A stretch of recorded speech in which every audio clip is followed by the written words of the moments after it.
Hello, my name is Fernando Carmona Esteva, and this is my 2019 surf experience. Currently, as I'm making this video, I am a 4th year chemical engineering student studying at the University of Puerto Rico at Mayagüez.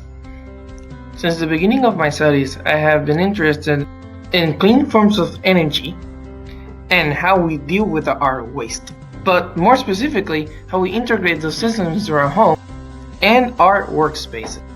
I always knew from the beginning that if I want to find new ways to solve all these problems we have and integrate all of these solutions, I needed to become the best researcher I can be by getting my PhD. It is for this exact reason that I decided to apply and also participate in the SURF 2019 experience so I can better prepare myself for grad school.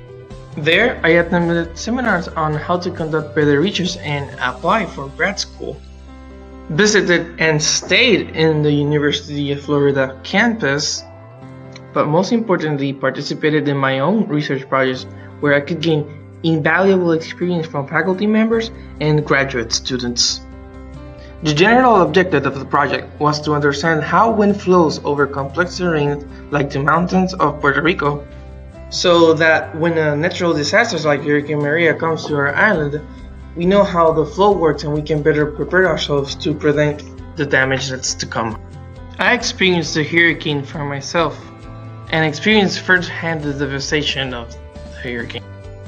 I was without water nor electricity for at least 2 months.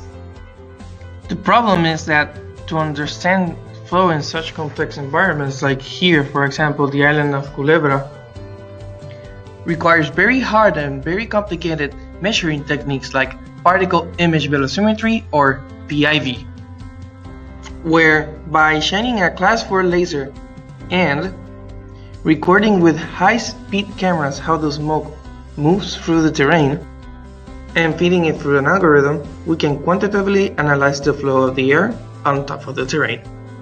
This system takes a lot of patience and time to set up correctly, and its success depends on a lot of tiny factors and variables to go right.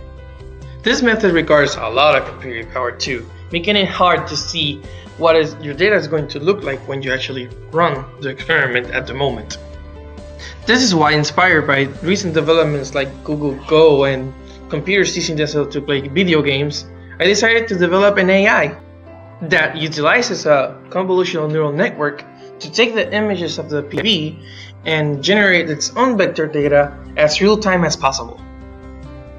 If successful, this could lay the groundwork for the development of programs that can predict the movement of flow for any given field and for any given situation if enough data is collected. This breakthrough could mean a new tomorrow for the wind engineering field and could be applied to countless fields like aerospace, energy, fluid mechanics, and many others. I plan to continue working on this endeavor and to apply to the University of Florida for graduate school this fall. I'd like to thank Mike Nazareth, Julissa Nunez, and Brittany Boyer for organizing and making this one of the best summers of my life.